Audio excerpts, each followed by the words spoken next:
Good afternoon and welcome to our second segment on the Windhoek Agriculture Series. And this afternoon, the topic we talk about organic agriculture and nutrition and food security in Namibia. This follows a morning session which looked at regenerative management practice, farming management practice, excuse me, which was very insightful. And if you missed that, it's on the Windhoek YouTube, so check that out. Coming to you live from DB Audio Studios in Windhoek. This is the Windhoek, of course, Agriculture Series brought to you in collaboration with the GIZ, Namibia Nature Foundation, and the Namibia Organic Association. Welcome to all who have tuned in. My name is Maria Emmanuel, and I'm your moderator for this series. I encourage all of our viewers to please engage us by giving your questions, following the discussion and giving your questions on our Facebook. And by the end of all the presentation, we will then allow all the speakers to handle that and engage you. The topic we'll be focusing on this afternoon is organic agriculture and nutrition and food security. To shed more light on this very interesting topic, I'll now turn to our speakers. I have 4 interesting speakers, beautiful presentation this afternoon. And our first speaker will be Ms. Manjo Krige. She's from the organic industry expert and deputy chairperson of the Namibia Organic Association. Mr. Eckhart, chairperson of the Namibia Organic Association. Mareike Fox, she's the organic certification expert, and Ben Schernick, director of the Nutrition and Food Security Allies of Namibia. Welcome, but before we get into the presentation, I want to give a brief background of who you are. Ms. Manjo, you are the Country Project Manager, Knowledge Center for Organic Agriculture. You are also the co-founder of the Namibia Organic Association and was World Board Member for IFORM Organic International. Eckhart is the owner of a farm, Oliphant West, yes, in the Bloemveld area, right? Where you have been farming since 2006. You have also been producing organic livestock and vegetable since 2015. Mareike is a producer of organic vegetables. She's a board member of the Namibia Organic Association and also holds an organic agriculture and masters in sustainable international agriculture with focus on organic agriculture, right, from the university here in Germany. And then, of course, Ben is a registered social worker with over 12 years experience in consulting, process facilitation, and project management in the context of civil society, academia, private sector, and government in Namibia. Welcome to all our speakers this afternoon. All of you have made quite good stride contribution within the organic farming, converting farming practices and trying to come up with smart agriculture, sustainable agriculture. It has been also proven to the world that food security in any country can be attained by using organic and sustainable food production, which obviously will lead to optimum nutrition benefits. So, Ms. Manjo, I want to start with you. I know you have started way back with the Namibia Organic Association, and I want you to highlight to us since then, what have you what has the industry achieved, what has happened, what is happening in Namibia, and what is really, really the importance of having an organic industry as a country. So please, I hand over to you. Thank you, Maria.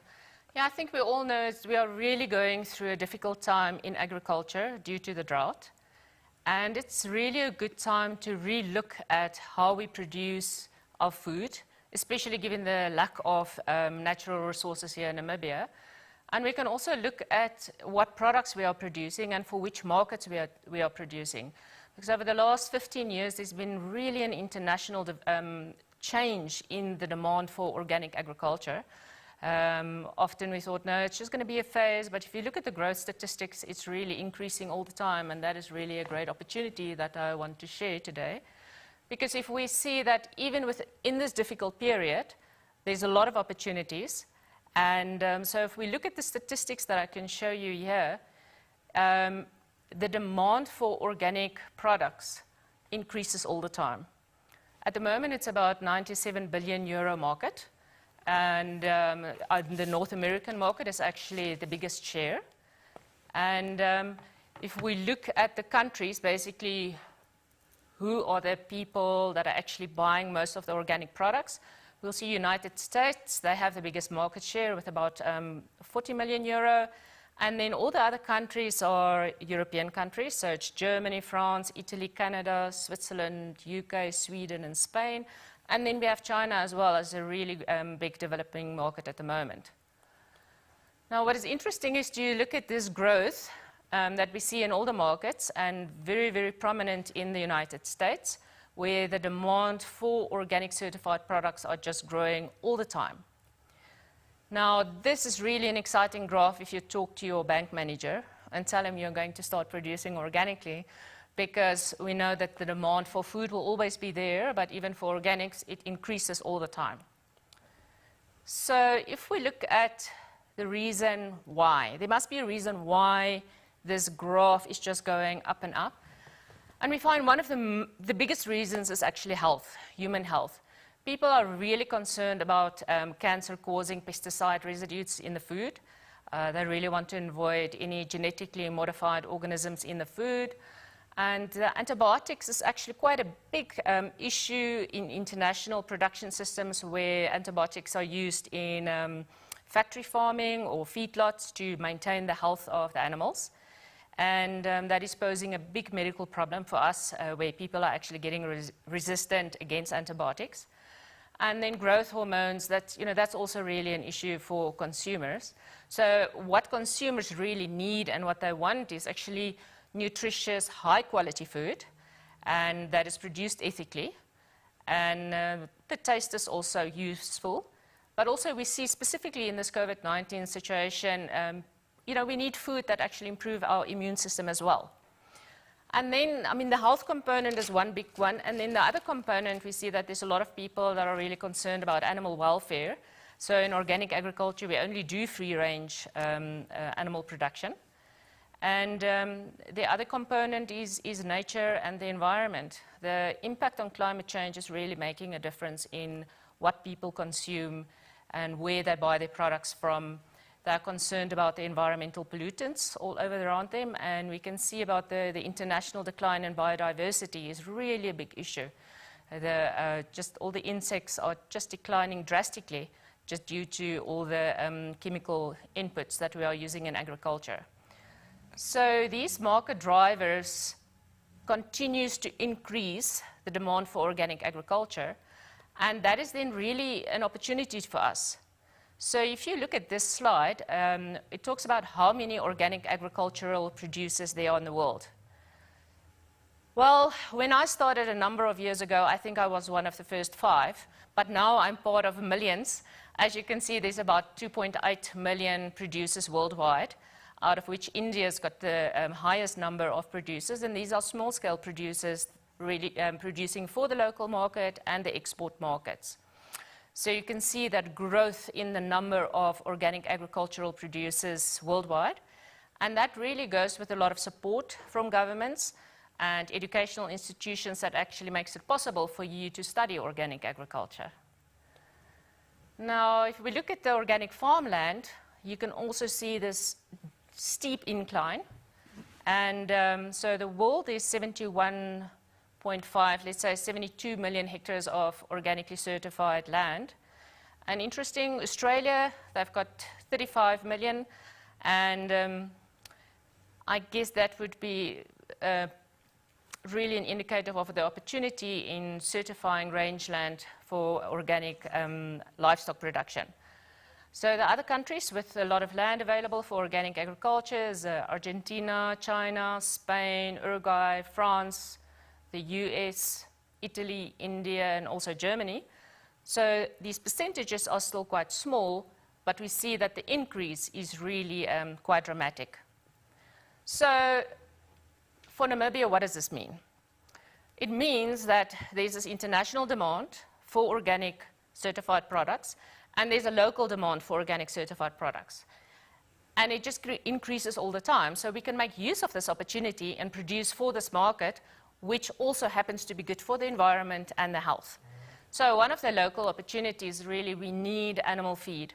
We have organic producers that really want to have organic certified chickens, and there's just not certified animal feed available. So I'm talking about maize or mahangu or sorghum, sunflower seeds, everything that you can mix into an animal feed. So this is obviously a perfect opportunity for small-scale farmers to participate in this market value chain as well. I think we all know that our organic meat is almost organic, and Ikki will talk about that later. But that is really a niche market product that we can look at exporting to the rest of the world. And then I think the key thing for us to consider as producers is to look at drought-tolerant, highly nutritious alternative crops, because there's this increasing demand in pulses, in sorghum, in millet, seeds, and specifically like oils like sesame. And these crops can actually flourish in an environment where we don't have a lot of moisture. So what is happening internationally is that a lot of people are switching away from protein produced in factory farms, and they switch to plant-based protein. So the demand on all these legumes and the other pulses are just increasing, and obviously the people want it to be organically certified. So that is really something that we can consider in Namibia, because we do maize and a little bit of wheat. It's not yet sufficient for the local market, but that is really something that we consider in diversifying for the organic market. Now there's another big component. The first one is really about money and market access and opportunities. And this is really about, the next point is, why on earth would you want to go through the trouble of learning about organic agriculture and adopt new practices? So the best study that I can refer to, and we can also make this available online, is the Rodale Farming Systems Trial in Northern America. They've done this for 30 years, where they compared organic and conventional agriculture. And the great thing about this study, it's really relevant for Namibia as well, in terms of the crops that are being produced. And if you look at the results, it's really fascinating. The depth of this research really shows how, what are the benefits of organic agriculture to a farmer, to the land, and to the environment. And the first thing is that is really standing out is that the organic yields match the conventional yields. But I think the most important thing here for Namibia showed that in the years of drought, the organic production completely outperforms the conventional systems. So this is really an opportunity for us to look at adopting these practices. Then we also see that the energy usage in the organic production system is a lot lower, which means that you save a lot of costs, and that these systems are more profitable than conventional on the long term. And it's not really only because of a higher price received in the market for the products, it's also because of a reduction in costs in the inputs. And we see this reflected in quite a number of international studies. For instance, CEChem did a study in Egypt where it clearly shows that your input costs for organic can actually stay the same or decrease over time, depending on your mixed farming system. Where with conventional agriculture, it increases all the time because you're really dependent on external inputs. So if we say, why organic agriculture for Namibia? Well, we don't have a lot of water. And if you practice organic agriculture properly, it really makes a difference. So organic is part of the solution. In 2015, the world came together and we developed the Sustainable Development Goals. And if we look at that, food production and consumption have either a massive direct positive or a negative impact on these goals. And organic farmers are really the heroes because they don't use harmful agrochemicals.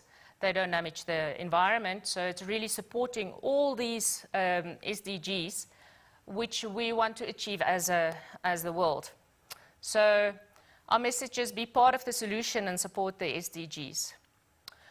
And this is just an example where we say, you know, there's this increase in demand internationally, and one of the reasons is also advertising campaigns. So this is an advertising campaign that was actually developed by Nature and More, and where it brings down to consumers in the shop to say, if you choose organic, what is the difference? So the first one says, if you buy organic avos, then you will save fertile soil. And then there's a whole study that you can actually read on the internet why that is the case. Or if you buy organic grapes, and I know that they import quite a lot of organic grapes from South Africa, you actually save water.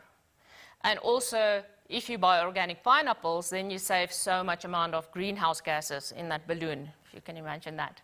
So it brings down the concept of the benefits of organic agriculture to the environment, and it directly links it to consumers making those choices, and then see how they can actually benefit the environment by making good purchasing decisions. So this is really the opportunity for us in Namibia to look at. There's this huge international market. There are opportunities to adopt organic agricultural practices that we need to do because we just don't have enough water in Namibia. And yeah, so that, Maria, is basically my whole message. Wow. Thank you very much. Thank you very much for the interesting presentation. Key takeaway, energy, less water, and of course the market is very big. Yeah. So we can do domestic, we can do international. Yeah. And of course, as a country, I always say we are small, so we need to position ourselves in a niche market. A niche market is organic market. Exactly. So thank you so much for that. I would like to remind all our viewers that they should please engage us with questions on the Facebook or on the YouTube. And at the end of this session, our speakers, after they do all their presentation, will then tackle those questions. I want to come back to Eckhart.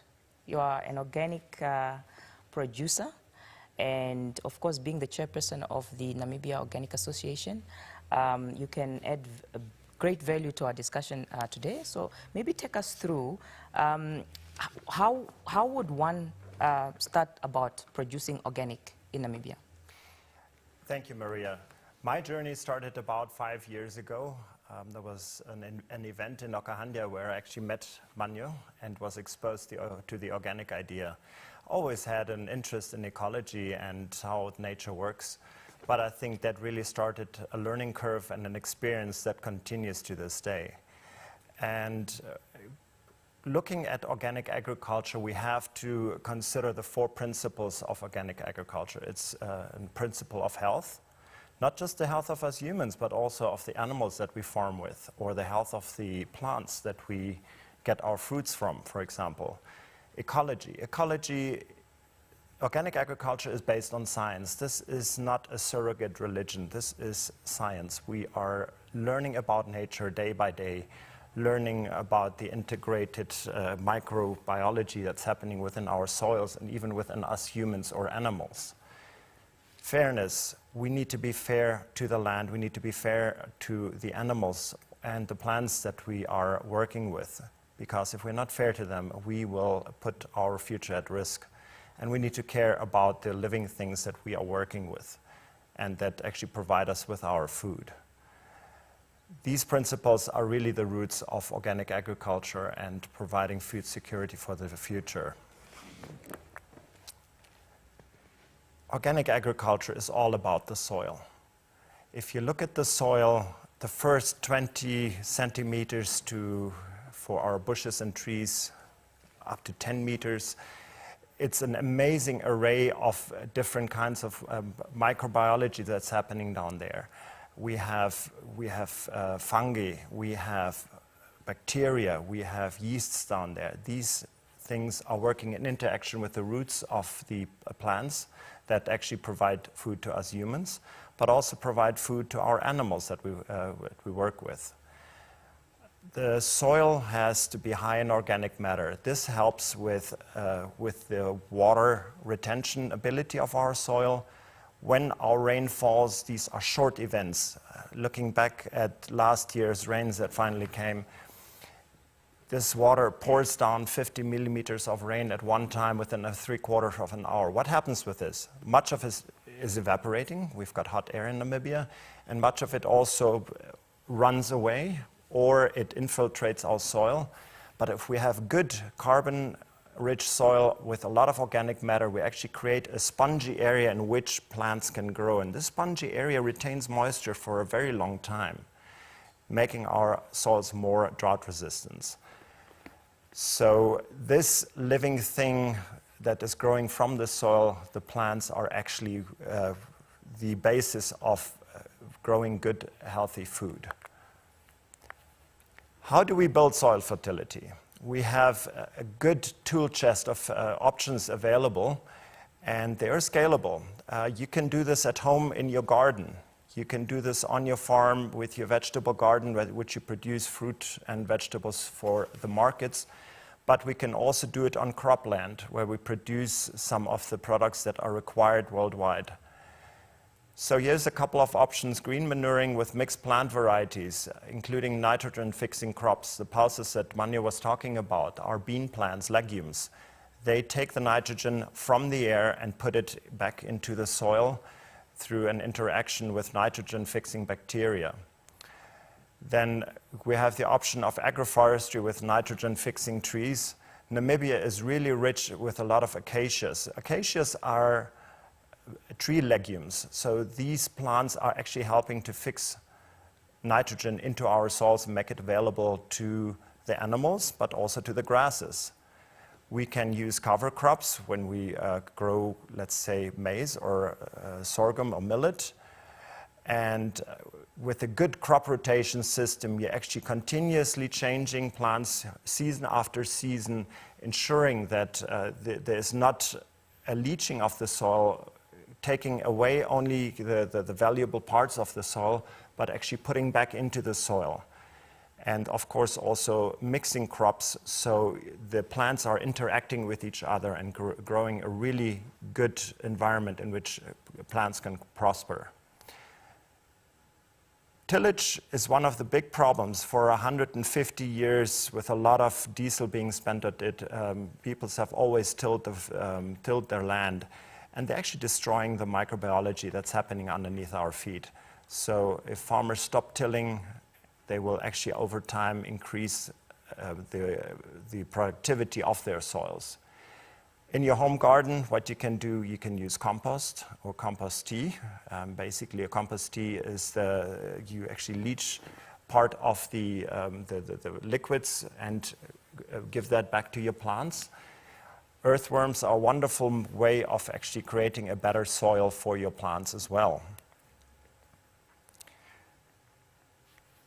One of the big issues for people starting out with organic agriculture and growing vegetables and fruit at home is, how do I deal with pests? I mean, this year we've had a lot of locusts swarming in the northeastern parts of the country.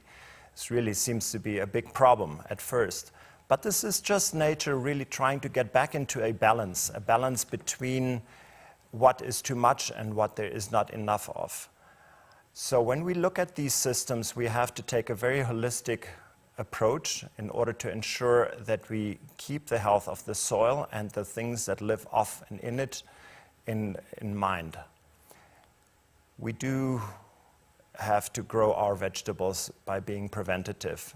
The healthier your plants are, the better they're actually armed to deal with pests, to deal with diseases. And you do have, as an organic farmer, you do have a tool chest available. There are some pesticides and fungicides available, which are biologically certified or organically certified.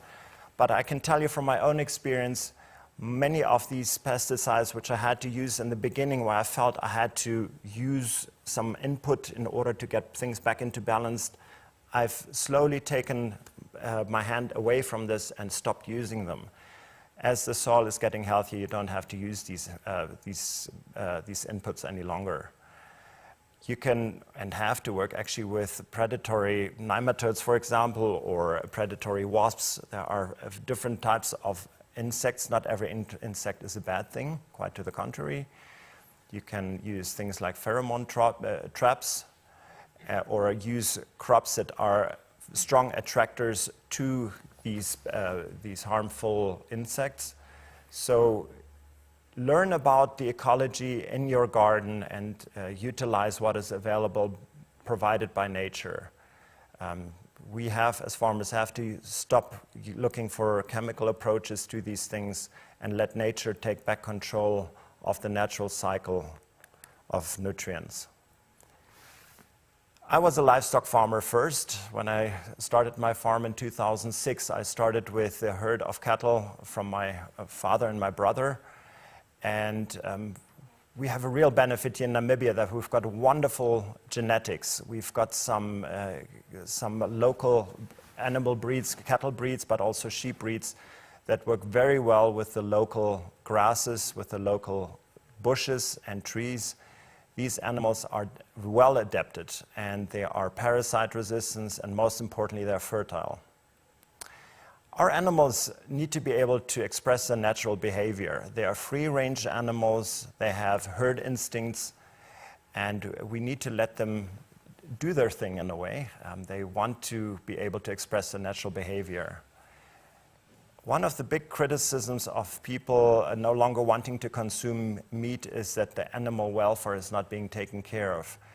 And if you look at livestock farming in Namibia, we're so close to being organic because we really take good care of our animals. We have wonderful animal welfare. The fan meat standards are really focused on that. What is the difference when I look at this as an organic farmer, when I start to convert? I cannot use any longer much of the feed that's available on the shelf at your local store because much of it is actually tainted or contaminated with GMO crops, be it maize or soy. So we have to look at alternatives. Some of these might be right on our own farms. I have utilized a lot of camel thorn pods, added that to my feed and my lick mixtures. And if you need to add protein, it needs to be plant-based. So the reality is if your animals are well adapted, they will utilize more bush and actually keep our bush encroachment also under control. Disease and parasite control. The more we integrate regenerative practices, good grazing management and rotation management of our areas that the animals are grazing on, you will have less and less issues with diseases because the life cycle of the parasites are simply broken. Chicken is a challenge here in Namibia just simply because we think that chicken only eat maize and sorghum and sunflower seeds, but a chicken eats pretty much anything. It's an omnivore. It eats meat residue. It eats scraps from my garden, and they produce beautiful eggs. I'm not quite there yet on my farm to produce organic eggs, but I'm working towards it. Manjo has actually also mentioned that there is a big need for organic feed for our chicken. This is something you can also do at home on a very small scale. To establish an organic herd or flock, you have to look at the life cycle of the cattle or the sheep. So we have to ensure that an animal is born to an organically raised mother. And we are basically having a closed herd. You can buy in genetics, but these animals, if you buy in a bull or a set of new heifers, these are not technically organic, but their offspring, their calves or the lambs will be organic managed and then thus organic certified. As the Namibian Organic Association, we're quite frequently faced with strange organic agriculture myths. And I want to quickly go through a couple of these. Traditional farming Traditional farming would be the way your father and your grandfather did it. Maybe they did it organically, but maybe not. We have to really take good care of our animals. We never want to be organic by neglect. You cannot control pests and diseases. As a matter of fact, you're required to do this. As an organic farmer, you have to abide by the principle of care and ethics. You have to take care of your animal. You have to control the pests to a degree where your animals will not suffer in production and lose fertility and lose body condition. And organic agriculture can only be done on a small-scale basis. You know what, the local garden at your house, at your yard and your farm, or wherever you may be, the organic principles that you can apply there, you can actually scale them up to hectares and hectares of cropland. This can be done. There are many options available. Look at our website, noa.org.na, to get more facts on that. And last but not least, organic agriculture can feed the world. It's actually been the chemical-intensive agriculture that put the future of our human population at risk. So let's get back and learn from nature instead of try to teach it a thing or two. Thank you so much for this insightful presentation. And you know, I have a soft spot for farmers because you know you have the passion to feed the world, and I think the organic sector is one of really the one that Namibia we need to position. As you mentioned, I think there's a lot of element of the small scale, and we really need to speed that up to get into small scale agriculture moving so that we can sort of probably be more inclusive. Now, Manjo, you spoke about the market access, the factors of production, and then you came into the production processes and that on how to do organic agriculture. So Mareike, I'm moving to you. You are an organic certification expert. Very interesting. So once I have my land, once I know what to do, once I have the market, I actually need that certification to prove that I am indeed adhering to the processes, I am indeed a certified organic producer.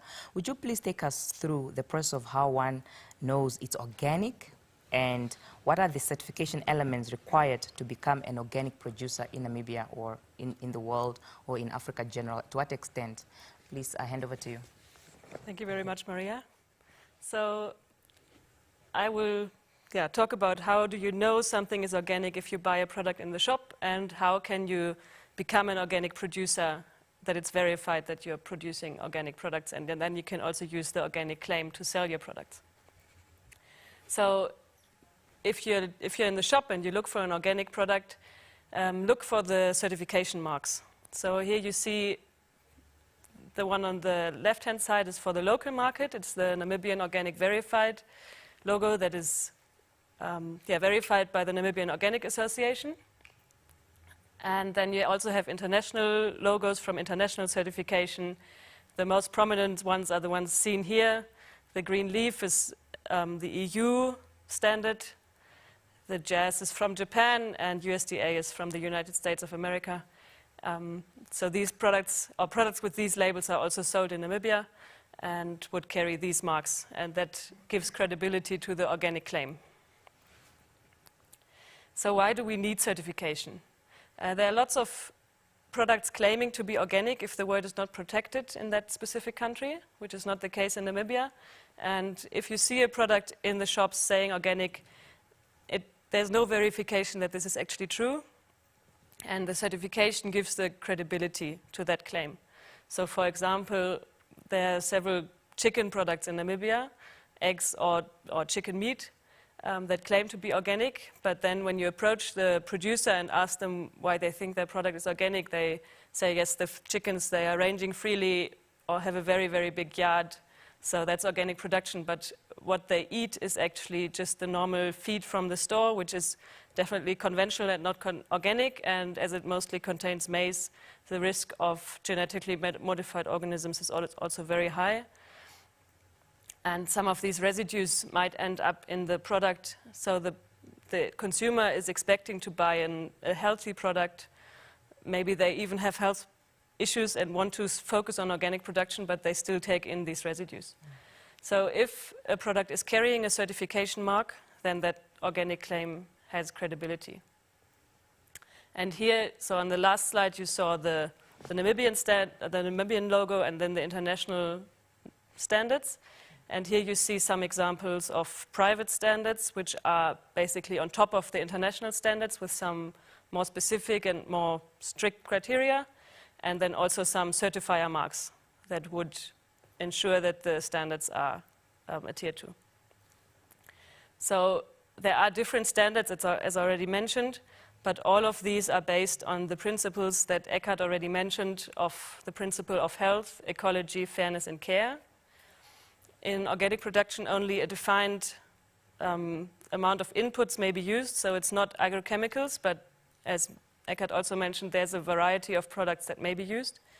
This also includes feed, so all the animals that are certified organic must receive organic certified feed, and the whole value chain has to be certified. So, for example, if you want to market an organic salami, it's not only the meat that's going into the salami that has to come from a certified farm, but it's also the processing, so that it's verified that there's no substitution of other meat, and actually the organic meat is going into the organic salami, and also all the ingredients have to be organic, and the processing aids have to be allowed. So in an organic salami that has been certified, you will not find MSG, for example, which is a quite critical processing aid. And in all the standards, there is a conversion period required for farmers that want to convert from conventional production to organic production, so that only after a period of 2 to 3 years, the products can be sold with an organic claim, because then it is quite certain that the residues that might have built up in the soil from the conventional production have actually gone through cycles, and then the product really complies with the quality criteria that the consumer has. So if we now look at the local market, I mentioned the Namibian Organic Verified logo. This is a certification that's based on the international standards from IFOAM, and the system that's applied in order to verify the organic compliance is a participatory guarantee system. This system has been developed especially for small-scale farmers. It is a system based on transparency and participation, so a group of assessors goes to the operation, the producer or the processing site in order to verify that the standards are complied to. This is on the one hand, it will be trained assessors from the Namibian Organic Association, but also interested public is invited. These are the NOAA members. So NOAA is a member-based association, and if you're a member, you're invited to the assessments, and then you can actually go to the farms where you might buy the products from, and you can see how it is produced. You can ask the producer or also the other people that join the assessment for questions that you might have on the production system or on challenges that you experience in your own farm. So this is really a very nice learning experience or platform to ask questions. So everybody is very much invited to become a NOAA member. You will find the information on our website. And then you can join these assessments, which is always a very nice experience. So if you're now a producer that wants to get certified, that maybe you're already producing organic products and you want to be able to use the verification logo on your products, you're very much welcome to also have a look at the website and read the IFOAM standards which are published there, become a NOAA member. Then you can participate in the assessments of other producers, and you will see how the process works, what kind of documents are required, how the assessment is happening. And then you would fill in an assessment form which is then reviewed by the certification committee of NOAA, and then have an on-site assessment where NOAA assessors will join, and then also people from the membership base, so that you can also show your production, already maybe talk to some consumers, or the target market is then also aware of your production. If we now look at internationally marketed products, this requires third-party certification. So these are certification bodies that go through an extensive and expensive accreditation system. So their certification is, again, verified, and it gives credibility and also prevents fraud. So as you saw from what Manjo said, the market is growing drastically, so there's a lot of interest in joining these market opportunities, and that's why a certification scheme is important to have in order to make sure that the claim is actually truly adhered to, and that the farmers that are putting all the effort into learning about organic production, implementing them, really are the ones that are benefiting from the market opportunities. These logos you will also find in Namibia. It's mainly on imported products, but also some locally produced operations are using it for the local market as well as for the international market if they export to other countries. And if you're now a farmer that is thinking about getting certification for export markets, it's very important that you choose the relevant target market and then the relevant standard for that market. Of course, you can also be certified according to different standards, as they don't differ to a large extent. And it is very important that the whole production chain or the whole value chain is certified. So the exporter would get certified. They have to make sure that the product is coming from a certified processor. For example, if you now want to export certified beef, it has to be ensured that the abattoir is certified in order to make sure that there's no substitution and the organic meat is actually going to the organic export. The cattle have to be certified, and if they receive feed, this also has to be certified. And so the feed is produced on cropland, and all the inputs, of course, have to comply with the standards. So this means that there need to be organic seeds, especially these are non-GMO, so you can't have GMO seeds in organic production. Pest and disease control products have to comply with the standards, and the soil fertility products also. And here, this is quite a specific thing, maybe also about Namibia, that here there's a lot of chicken manure products that claim to be organic, but they don't carry any verification from a certification body.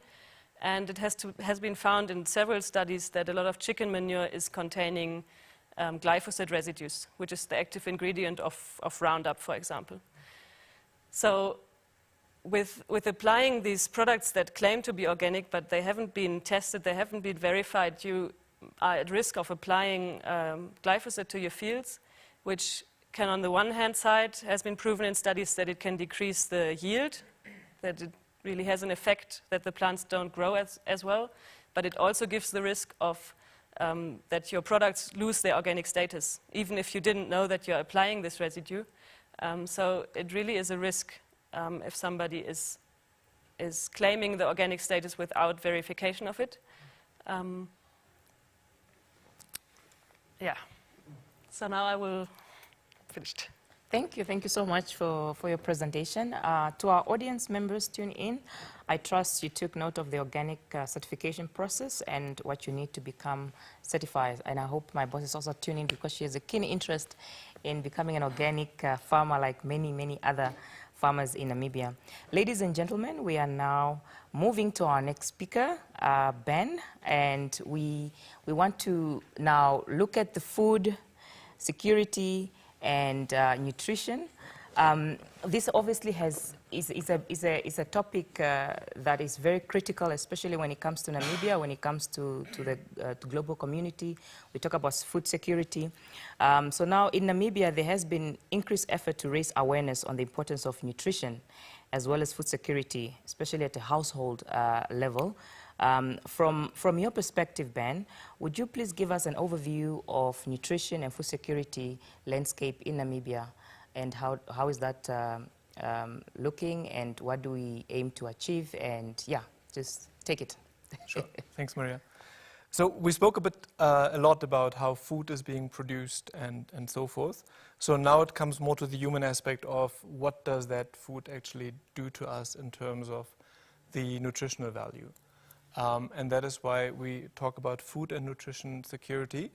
And just to put it in perspective, that we here in Namibia are definitely not alone. Namibia and also NAFSAN as a civil society alliance is part of a global network that's called the Scaling Up Nutrition Network, that is part of over 60 countries worldwide. And I think the global dimension of the need for organic and healthy food has already been highlighted. But what is nutrition? And this is where I wanted to first start off by giving a bit of an insight into the variety of aspects that fall under nutrition. So if we start at the top, maternal and child care, that is basically where life begins. From conception, as the child develops in the body, it's really important that we not only don't smoke, don't drink, but that we get sufficient nutrients in the body for the baby to develop, for the baby to come out, to breastfeed, to live a healthy lifestyle, to really for us as human beings to develop our full capacity. On the green side, food, agriculture, that's what we talked about, and also the diets, the healthy diets, a variety of food is really important. On the bottom, the health, the water, hygiene. So these are also aspects of the healthy environments, for instance.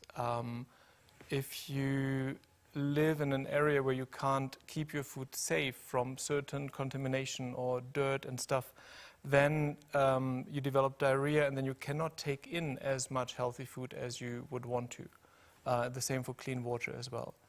And the last piece may surprise some of us, social protection. It doesn't really directly has to do with nutrition, but it's touching on aspects of, are we really making sure that every Namibian or every person can afford food, can afford sufficient food? We have currently two different laws in Namibia. The one says you should breastfeed exclusively for the first 6 months, but then we have a labor law that says after 3 months of maternity leave you have to go back to work. So how do you match those two? So this is an area where what we call social protection, where we need to look at the laws and the broader societal context. What are the enablers for good nutrition or school feeding policies, etc.? So this is a wide variety of areas where nutrition is important. But why is nutrition important for Namibia? And just as a very recent fact, exact figure is 24%, but a quarter of all children in Namibia are stunted.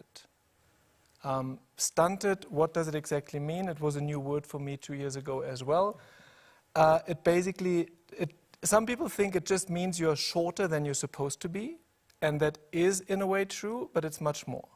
So if you look, for instance, at a healthy, developed child and the brain as one of the important organs, on the left you see the healthy brain in a scan, and on the right you see a malnourished brain scan. And the same also if you look at it from this side, from a 3-year-old child that is normally developed and one that is extremely neglected or malnourished. So you can really see that the lack of nutrition in the early years, the constant lack of nutrition really has very negative effect, and that's why we often talk about the first 1,000 days. And that starts from conception until a child is 2 or 3 years old. And this is really something that is important for Namibia, not just for individuals or communities and families, but for country as a whole. And I want to point out that it really has economic effects. So in other countries like Ethiopia, for instance, the effects of stunting, of malnourishment, of undernourishment, really cost as much as 16% of the GDP. And that is a lot. So when we talk about investing in a highway between Windhoek and Okahanja or other road infrastructure development, that is important. That is important for the next decades to come. But at the same time, we also need to invest in what we call human infrastructure. So we need to invest really in the first 1,000 days of every Namibian. And this is important to understand because a stunted child will become a young malnourished girl that will be a malnourished mother. And if we don't break this cycle, then this cycle will continue.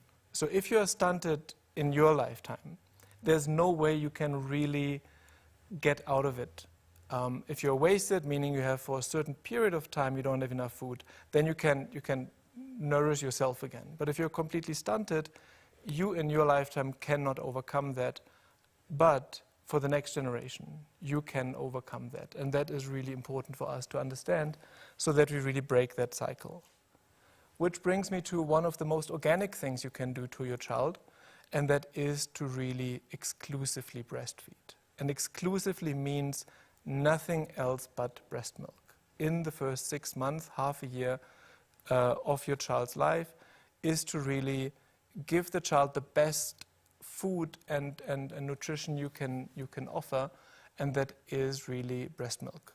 I recently read about a study that compared what we managed as human beings to reproduce as a formula, as an artificial formula for breast milk subsidy. And it's about 1/3 of all the ingredients that are in breast milk. And for all breastfeeding mothers, they will know that you can even apply breast milk if there's an open wound or something. It has extremely strong healing qualities and a lot of other benefits listed up there. It also does save money and lots of environmental benefits and so forth as well. So yeah, that is why, for instance, as part of nutrition education or nutrition activities, promoting breastfeeding is really one of the key things, with the key message or the key intention to invest in human infrastructure and to break that cycle of stunting that I mentioned earlier. Another area of nutrition that has become important this year is particularly in the times of COVID, when we realized, or when people started realizing the effect of a healthy diet or a balanced diet and good nutrition on our immune system. So this is, for instance, one of the information material we developed together with the ministry, with the UN partners and our academic members, UNIM and NUST, around nutrition and food safety during COVID.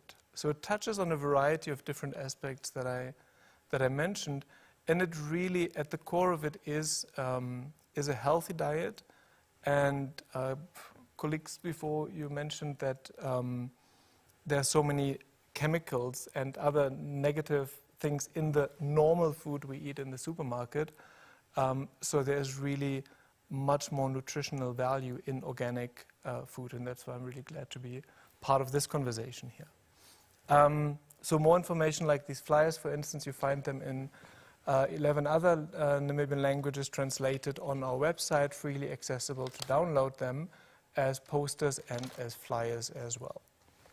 So, which brings us to what are we doing now? NAFSAN itself has just been established only this year, so we are a relatively young organization.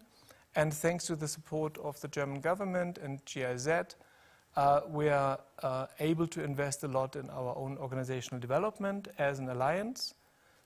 We are primarily not implementers of activities, but we really understand ourselves as an alliance, as an umbrella body for these type of organizations. It's civil society, it's the academia or research institutions, it's private sector companies, but it's also committed individuals like nutritionists or nutrition students or others who are particularly passionate about nutrition and food security in Namibia. So that is one of the aspects we are busy with this year, and thanks to a grant from the Scaling Up Nutrition Network, we're also engaged currently with the Shack Dwellers Federation of Namibia, as well as Ilolo Permaculture Initiative, in a project that starts here in Khomas in Windhoek, where we target 4 different communities with the combined permaculture, home gardening and nutrition project. So these are just some of the images where we believe everybody can go organic, and especially permaculture is a great approach to it. And if we add some nutrition education to it, our belief is that it will enhance the motivations of people to really grow organic, to eat healthy, and especially in times of COVID, to prevent sickness and potential death, but to have really long-term consequences on us as Namibians and a healthy nation. Which brings me to the last point that NAFSAN is busy with, and that is in collaboration with the government and different UN agencies to work on the Food and Nutrition Security Council. That is a government body organized or coordinated under the Prime Minister's office with very different ministries being represented, as well as UN agencies and NAFSAN, and that really has a coordinating function on national level, but also in the different regions. We are also about to present a revised or the new Food and Nutrition Security Policy, which will guide Namibia's development in areas of agriculture as well as health, nutrition. It works together with schools around food, child feeding policies and so forth, social protection mechanisms through the Ministry of Gender and so forth. So it's quite a comprehensive policy, but a policy alone is also not strong enough. So we have, or we are in the final phases as a team to work on an implementation action plan, which spans over 5 years. It is costed, so government also has committed funds for this. Government is highly aware of the need to invest in nutrition, and that's very much appreciated. And it's really important for the next 5 years to invest in nutrition, and I feel there is a strong link also between the nutrition aspects that I mentioned and the organic culture or agriculture. So having said that, I'd like to close with 3 key points that I feel are important towards nutrition. And that is just to explain the word malnutrition a little bit. Because oftentimes people think malnutrition means to not have enough food. And that's just one part of the story. Because yes, malnutrition is undernutrition. That is what I mentioned earlier about stunting. And this is really why it's important that we breastfeed as a start in life, and also not just for mothers to be involved, but also for men to be involved in being supportive to breastfeeding mothers, but also workplaces. That we really have not just laws, but that we have a supportive private sector that offers breastfeeding spaces, that offers more time for women to really breastfeed, knowing the benefits that come out of it. The second form of malnutrition is what we call overnutrition. And that is where everybody may relate to the intake of sugar. I don't know how many teaspoons of sugar you put into your tea or coffee, but after 3 you basically cannot taste the difference anymore, and I would really recommend to reduce that, the direct intake of sugar, but also to be aware of where sugar is hidden in other things we consume, not only drinks, but also a full tablespoon of tomato sauce contains 1 teaspoon of sugar. So just to put that in perspective. And also the amount of fat that we cook with and so forth. So all of that is related to overnutrition, which leads to a lot of non-communicable diseases and so forth. And the third aspect, and that is relatively new, it has to do with what was earlier mentioned, something called micronutrients. And that is basically called hidden hunger. So that means we eat and eat and eat, but we don't eat the right food. So either we don't eat a variety of food, or we eat only chemically produced food that doesn't really add so much value to our human system. And this is, I think, a perfect throwback again to Mareike from the organic team to share maybe a little bit more around what those micronutrients are or how they are present in more organic food instead of the usual food we find in the supermarkets. Please go ahead. So, yes, what Ben already mentioned is food is very important for our health. It can make sure that we stay healthy, and it also makes sure that we get healthy again if we have a disease or if we are sick. And organic food can really make a difference here yeah, compared to conventional food also. So, yeah, what Ben mentioned, there have been studies that showed that up to 40% more micronutrients are included in organic or are present in organic food compared to the same product conventionally produced. So it really addresses this topic of hidden hunger, even if not the same quantity is consumed, but the quality of the product is better, and therefore it can really address the problem of malnutrition in a different way than conventional food would. It is not containing as many cancer-causing or harmful substances because the agrochemicals are not allowed in organic production. So this is relevant for everyone, but especially also for breastfeeding or for babies, because these substances, they often collect in the breast milk. So if you're eating a lot of products that are, for example, maize meal has been produced from GMO crops which have been sprayed with Roundup that they are tolerant against, a lot of the glyphosate residues will still be in the maize, and that will, in a concentrated factor, will be given to the child through the breast milk. And if you consume organic products, it is really a benefit for yourself, but also for your baby, for your children.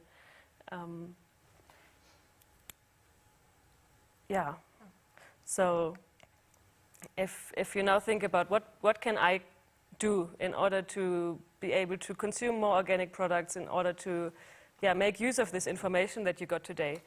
One thing is you can become an organic farmer. You can farm almost everywhere with some crops, even if it's just, as you saw in the picture of Ben, there was a tire where potatoes were grown in. Or you can cut open water containers, put some soil in, put a crop in that you can eat. Also, if you're large scale, you can start converting to organic. You can even start converting a small part of your operation first in order to see if it works or what the challenges might be that you still want to address before you want to convert the whole farm to organic. You can buy organic products. The variety is really increasing also in Namibia. And you can join NOAA. You can go to the website. You will be invited to the assessments. As I said before, you will get a lot more information on where to get organic products, how to grow organic products. And you're welcome to ask us questions. If you have any questions on how to produce organic food or where to get it or what the benefits are. Yes. Thank you, Ben, for that very interesting presentation. Thank you, Mareike. I think tonight I will reduce my sugar intake, so I'll do tea and then tomato sauce. So maybe I'll do tomato sauce and then tea with no sugar. Okay, balance it out. Will that move me at least in a better, direction, right? Thank you very much. Ladies and gentlemen, we are actually at the end of all our presentation, but now we are moving into engaging you and looking at the questions that you have posed to our speakers so that they can engage you and give you more clarity on what they have presented to you. We have a couple of questions here, and Manjo, I actually have some for you that I want to just give you, and then let me just read out all the questions that I have, and then maybe we can all think about it, and then the specific ones you answer, and then I'll give everybody a round of last final words to also maybe give some answers on the question if anybody missed anything. So the first one is, will it be possible to grow hemp seed and walnuts? Could be a supplement or replacement for milk? That's for you, for Manjo. What plans are in place to make organic seeds available? That's for anybody. And then Eckhart, the animal licks that we use, does these have an effect on the classification as organic? Compliment to the panel and question for Mareike. Interesting presentation and thanks for promoting this in Namibia. Just one question concerning monitoring. Does the association conduct monitoring to ensure that farmers are abiding to organic principles? Question for Manjo. If organic farming is cost-effective due to lower input costs and produce the same yield compared to conventional agriculture, why do consumers still pay a premium for organic products, and how long will there be a higher market price for organic products? I actually had the same question. And then also, Manjo, the last one here, regarding nematodes. How are you able to control them organically, and will the organic yield meet the chemical fertilizer yields? So those are some of the questions that we have received. There's another one actually here. I want to know how I can get involved in growing organic foods and market driving. So that's also for you. So those are some of our questions that we got through our Facebook interaction with our audience. And maybe I can also just add to Ben, if you can touch also a little on the school feeding, your experience and the nutrition that comes with the school feeding. So is it just feeding the child to have something energy, or is the incorporation of nutrition to address exactly what you're talking about? So maybe this is directly to you. So I'll hand over to you, and then we'll go. So I think the first question was about producing hemp seeds and walnuts. If the question is, can you produce it organically? Yes, you can produce everything organically. Whether walnuts will grow in our environment, I'm not exactly sure. I'm not an expert on that. But yes, you can certainly produce the hemp organically. The second question was about nematodes, I think. Yes. How do you control it? So, yeah, nematodes is absolutely a nightmare for any farmer. And the important thing for organic agriculture, as Eckhart have explained, is good soil is the foundation of organic production. And in a good soil, you actually have a large diversity of microbes competing for food sources. So over time, when your soil actually improves, you should not have a major nematode problem because you have enough organic material in the soils, and all these microbes live happily ever after in the soil, sorting each other out. I know this is very, very simplistic, but this is really the ultimate objective that you want to achieve with an organic soil. However, it takes time to build up your soil. So there are excellent organic products, microorganisms, that you can use and can apply to the soil that are actually predators. So the predatory nematodes would actually consume the bad guys, and then that will bring about a balance in the soil. So it is not a quick fix like that. You need to build up the soil, you need to have an integrated approach, you need to have crop rotations, you need to have green manuring, working it into the soil, and things like mustard, and fumigate the soil. So there are different practices that you can use to control nematodes. Okay. And the last question I absolutely love. Why is organic food expensive? Well, if we look at one of the slides that I showed, there's a thing about true cost accounting. No? What is the real cost of food? So when we look at organic farmers, we look after the environment. Okay? We provide healthy food, and the consumers benefit from that.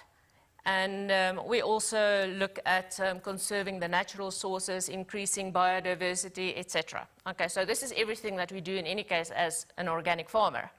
So what do the agrochemicals actually do?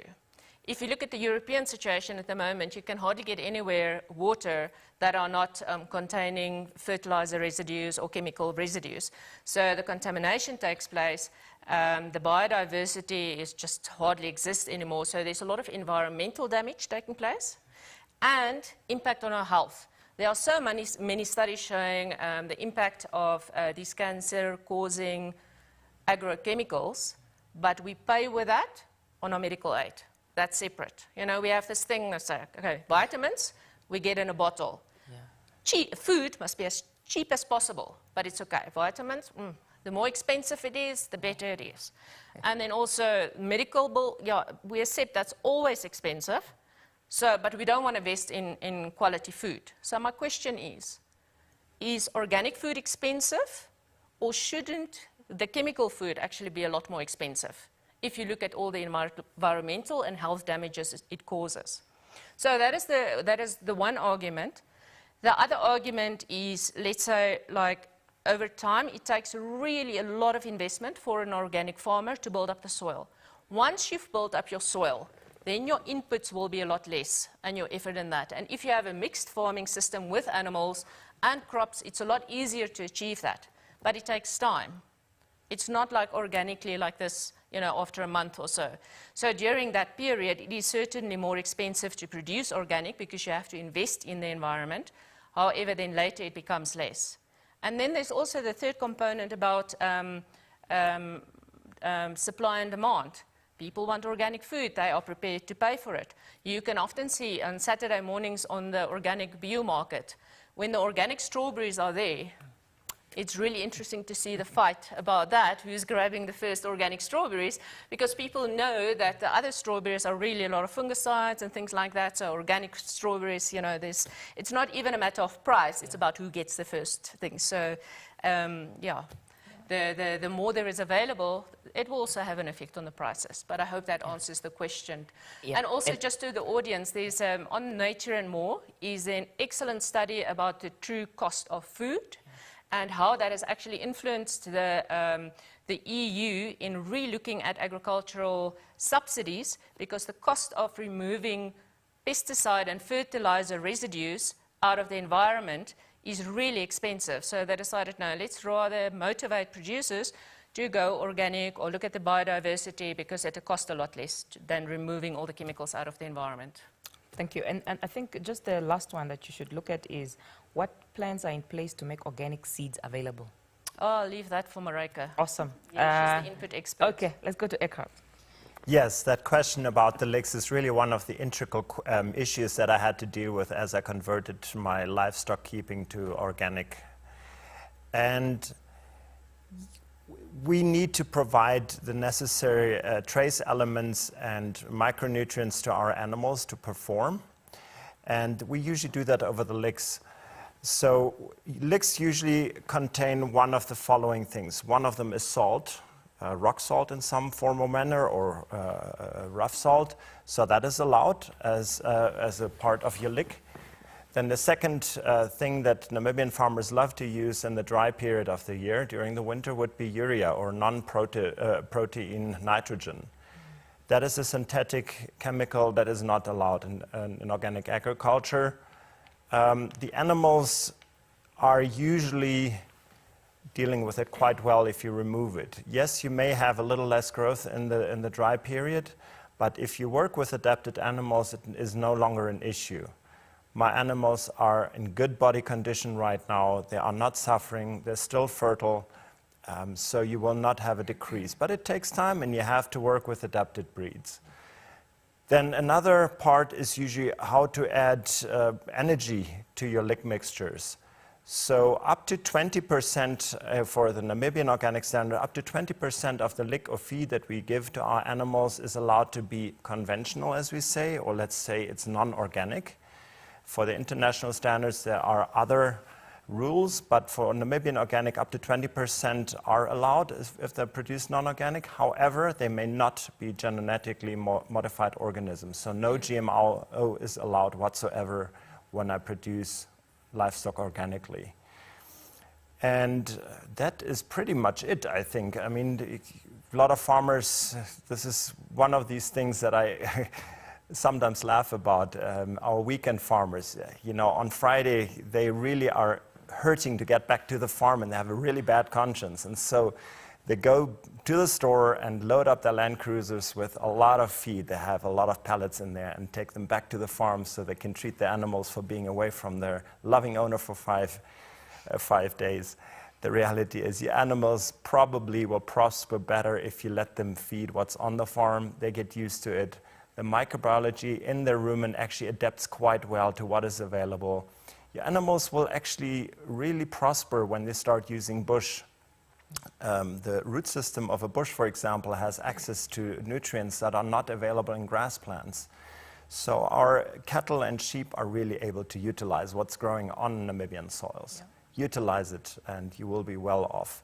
Over time, over the last 5 years, my bill for purchase in feed has reduced dramatically. Nowadays, I drive in with a full car to town and go home with an empty car. Wow. So if that's not motivating, I don't know what is. No, it's definitely motivating, and I think we should have a session for the weekend farmers. Indeed, yes. Thank you, Mareike. I think for you, it's 2 questions. The seed, organic seeds availability, And then as well as does the association conduct monitoring to ensure that farmers are abiding to organic principles? Okay. So if we look at the seed question first, NOAA is engaged with the ministry, and we have gotten confirmation that it is possible to import organic seeds. So there can be an exception from the requirement of only importing treated seeds, because organic seeds may not be treated with chemicals. So it is possible to import organic seeds. The production within Namibia is still very limited. There are some vegetable producers that save seeds, and through NOAA there has been some seed exchange. So this is more for a small scale to medium scale vegetable producer, but we can facilitate that. And yeah, the large scale producers are very welcome to get certified and then provide seed to other producers. So that is also a good marketing or market opportunity within Namibia. Yeah, I hope that answers the seed question. Yes, yes, clear. And then Maybe I could just come in with that. We get a lot of questions about GMO seeds, whether this vegetable and that vegetable, you know, if the packets in the supermarkets, if that is okay to buy. They are just chemically treated. It's not GMO. So you would know when you buy GMO seeds, because you have to sign a contract, and in Namibia you can't do that out with the regulatory approvals, etc. So it's only maize and soya and cotton that really use GMO. So all the other vegetables, that's okay. The chemical treatment around the seed, that's not a crisis. It's hybrid. A lot of that is actually hybrid seeds. And, but whether it's now heirloom or hybrid or open pollinated seeds, it's not genetically modified. So I think the audience just needs to be aware of that. It's okay. They can buy those packets. Thank you. so yes, the hybrid seeds, they can't be propagated for seed saving. Yeah. And now the monitoring. Yeah. So in all the certification schemes, whether it is NOAA or whether it's international standards, there's the provision. Of course, every certification is only granted after an on-site inspection or assessment. There's never just from paperwork saying, okay, this farm is producing organic products. So there's always an on-site inspection that is happening once a year, where the organic methods are verified. And then there's also the opportunity for unannounced inspections.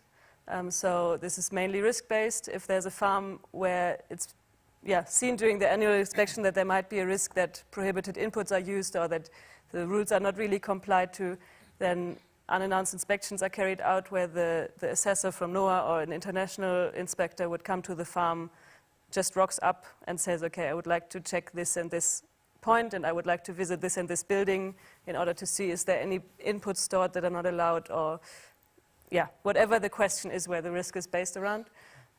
So that is the monitoring system. Okay. And then, for international products, then there also, if you want to import into the EU, there always has to be a certificate with the shipment where the certifier says that this is coming from the farm. Where the just before we move from your are we exporting organic products, vegetables? Moringa is one of the big export hits, and currently for Namibia we have a lot of moringa producers that have gone through the expense and the effort to produce moringa organically, and they have a wonderful product. There's a huge demand overseas for for organically produced moringa. The health benefits are well known. Yep. It's also quite of interest to local livestock producers, because moringa can also be used to feed your livestock when times are getting tough during dry seasons. Yeah. And looking at the Namibia setup, looking that we are not 100% organic market, the supply chain, is there a threshold to say, yes, your input production qualifies you 80% to be organic, or is it 100%? If you want to export, it has to be 100%. Okay. But to get us to be organic, you have to be 100%, or do you have a threshold depending on your input? Looking at the fact that the supply chain is not 100% organic, right? You might experience, looking at the way we are, it's not that everybody's organic. So there's always this question to say, as you mentioned, we don't know, is this organic? Yes, there's a label, but is there a threshold? It's just 100%. You must just 1, 2, 3, otherwise nothing. Well, I think if you carry the organic certification, you're 100% organic. Okay. Okay. If you have a self-claim, you decide I'm organic, Okay, my salami is organic, Okay. but I didn't know MSG should not be allowed, and the fat comes from you know, animals that are no. Okay, no, that's not organic. It's a self-claim. That doesn't mean it's real organic. Okay. So when you are certified, everything is organic. The whole value chain is organic. Okay. Okay. Okay. So yeah. Okay. And there's no reason why it should not be organic. Okay. Yeah. Awesome. I want to add one more thing to the cost of getting an organic product to the consumer. Because the entire value chain has to be certified and the huge accreditation costs to get certified, these are being borne by the farmer or some part of the value chain. In order for the consumer to not have to worry, is this organic or not? Is this a self-claim or is this certified organic? Once you have the mark on there, there has been a lot of effort put into this. A lot of people have gone through the expense and the time and the effort to prove, yes, it is organic. That adds cost, but it also adds assurance to the consumer that they don't have to worry about it anymore when feeding themselves or their child. No, thank you so much. Ben? Yeah, on the school feeding, I think I'd like to respond in 3 parts. The first is to say that school feeding is important, yet what is almost even more important is the period of the child growing up before school. So oftentimes we focus on school feeding, but we forget what I said earlier about the first 1,000 days. And there's a really good resource out there. It's called Right Start. It's a campaign currently in Namibia. rightstart.com.na is the website. They have lots of resources around, especially the first 1,000 days. So even before you think of school feeding, rightstart.com.na really is one of the key resources to look into. So, sorry, kind of to indirectly start answering that question. Yeah. I'm not really an expert on the actual school feeding schemes itself. I just know that the ministry is in close collaboration with the World Food Programme and other UN agencies to really make sure that what is part of the school feeding program is of high or as high as possible nutritional value. And I think it's also then a question of what is affordable and how much nutritional value can be added into the food. I think the reality is that it's not as diverse, meaning there's not enough variety of food in the school feeding schemes as there should be. And that leads me to the third point, which is the aspect of school gardens.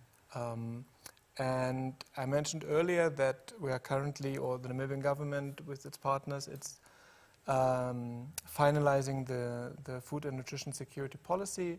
Also the action plan, part of the action plan is to increase the number of school gardens that we have. But government, even with the best support, can only do as much.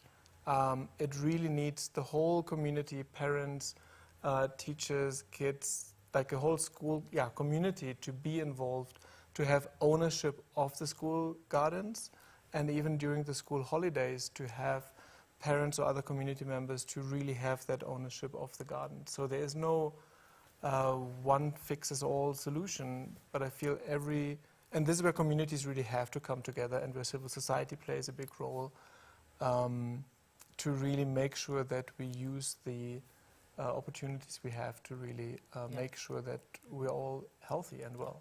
No, thank you very much. We have unfortunately run out of time. Very interesting discussions, but I just wanted to maybe highlight some two seconds. Somebody saying there are a number of people without internet access. Does your project have a way of reaching these individuals?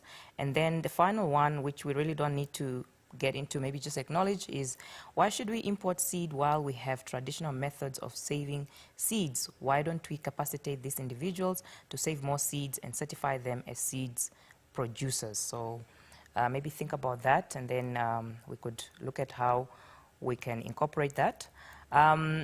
With that, ladies and gentlemen, we have come to the end of the second session of the Windhoek Agriculture Series. I want to thank all my speakers that have joined me here today. It was very insightful. Thank you very much. For those of you who joined late, actually, or know anyone who could not join us for this session, there is good news. You can access the discussion on organic agriculture and nutrition and food security via the Bank Windhoek YouTube channel. So the link will be up, and you can rewatch this and go back and even take some notes and see how you can do your certification. As mentioned to you earlier, this is a 4-part series, and we will continue tomorrow morning at 8 with our next discussion, focused on agriculture, economics, and marketing. Our speaker for this session will be Ms. Emily Abraham. She's a manager at the Namibia Agronomic Board, and she will be sharing more on the horticulture market development, how that works. We again would like to thank our partners, the GIZ, the Namibia Nature Foundation, and the Namibia Organic Association, NOAA. So the NOAA's Ark, we must all get onto the boat before it leaves us behind. From me, Marie Emmanuel, have a great evening, and I look forward to your company tomorrow morning for our next session. Thank you so much. 8:30 tomorrow morning, so please tune in, whoever can. Otherwise, goodbye for now, and thank you so much. I'll be becoming an organic farmer, but a backyard one. I'll start small. That's perfect. Thank you so much. Thank you very much to everybody who tuned in.